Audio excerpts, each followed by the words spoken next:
Hey, Henry. Hi, so today I'm going to be telling you guys all about the Calc AB 2014 FRQ number 6 specifically. It talks primarily about differential equations, including some questions about slope fields. And so in these questions, you will commonly see questions about slope fields, specifically finding the specific solution curves in those given slope fields. You will also need to find particular solutions for those for the given differential equations, and you will need to find tangent line approximations based on the solution curve that you solve for. So, especially in the particular solutions, you need to remember to solve for the constant of integration, also known as just the plus c, because in many grading rubrics, that will give you the majority of the points, or the majority of the points are unattainable without solving for the plus c. So just make sure that you remember to solve for the plus c, and you make sure all of your points that you graph through are correct, and reread all of the questions multiple times before solving them, so you don't make any simple, stupid mistakes.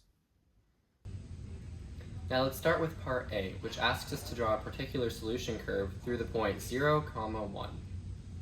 Can you explain to me what this graph means? What do the lines mean? Yeah, And okay. just help me through the question. Okay, so while this graph may look imposing because there's so many lines, it's actually pretty simple to solve. But first I'm going to explain why there's so many lines because it looks pretty confusing. So the differential equation, given the dy over dx, doesn't actually have a real solution if it only gives you dy over dx. So these lines actually show the slope at any given point on this graph. But the way to solve for the particular solution line, you just have to graph the point that's given, and the point given to us is 0, 1, f of 0 equals 1, which is right here. Then you just look at the pattern in the slope field lines and you follow that general pattern. You don't want to follow the lines exactly because they will not meet with each other. And if I were to follow this line vertically up, it would keep on going forever instead of curving back down. Instead, just follow the pattern. So on this side, it looks like these lines curve up and go back down. So that's just what we'll draw. Goes up, curves back down. And then on this side, the line's like a lot steeper. So we're going to go a lot farther down and a lot farther back up. Just like this. See? And that's what it's supposed to look like, guys. So it may look challenging from the start, but overall, once you start doing them, they're actually really easy to do. And it should not trouble you on the AP test. Okay, so thank you for explaining part A to me, talking about slope fields. Now we're into part B. And part B asks us to write an equation for the line tangent to the solution curve at the point 0, 1, and then use the same equation to estimate f of 0.2. So can you just step by step take me through this and explain to me concepts like the line tangent and why you're estimating rather than the actual value? Yeah, of course. So when we're going to start off, I'll do it step by step. So first we're going to write the equation for the tangent line to the solution curve at that point. And while this looks like a weird concept, it's actually really simple since we're given the dy dx in terms of both y and x, and we have an x value and a y value. So what we're going to do, we're just going to plug in the x and y values into that equation in their respective positions, which will give us 3 minus 1 times cosine of 0. Now cosine of 0 is just 1, 3 minus 1 is 2, so you're multiplying 2 by 1, and you just get equals 2. I see. So you plugged in the points that were given into the slope or derivative, and you got a slope. Okay, so I got a slope 2 at that point. Okay.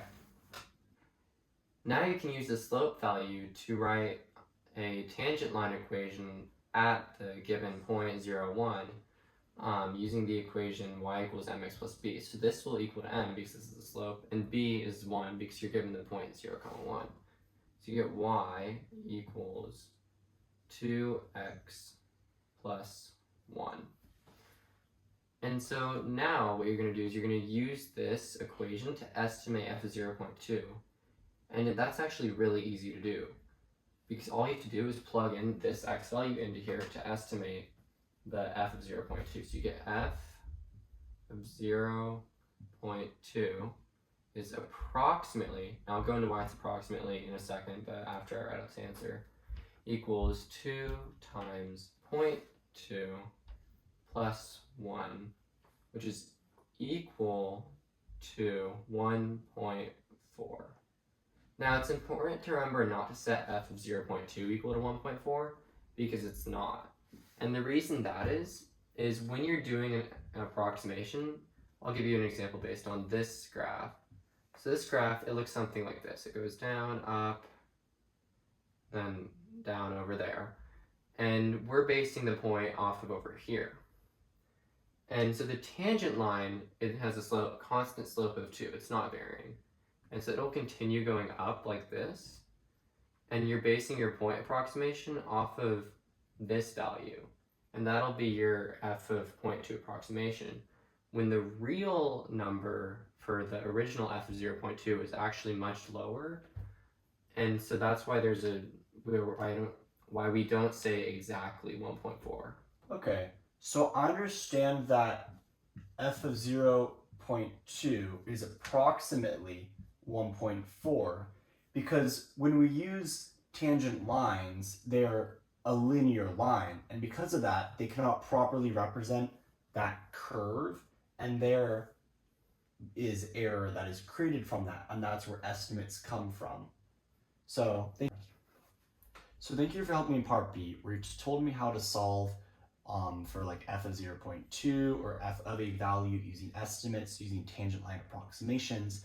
But now we're on to part 3, in which part 3 is asking us to use separation of variables to find the particular solution given the derivative and a point. So can you just take this away from me? Sure. So when it asks you to find the particular solution, it's generally asking you to find an equation in the form of y equals mx plus b or some form of slope equation. So for this, in order to find the equation from this point, or from this, in order to find the equation for this differential equation, you're first going to need to split up the variables into their distinct sides. So you're going to want to isolate the x and the y from each other. And you can do this by dividing y from both sides. You get 1 over 3 minus y is equal to dy is equal to cosine x dx. And now that you have the different differentials on either side, you can integrate both sides to solve for the actual equations. So the integral of 1 over 3 minus y, do you know what that is?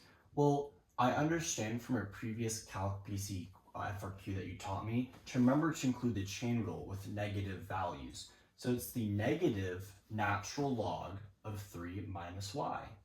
And remember to include the absolute value. And then the integral of cosine x is a very easy one. It's just sine x, which is something everyone should know. And don't forget the plus c, right? Yes, of course. We can never forget the plus c.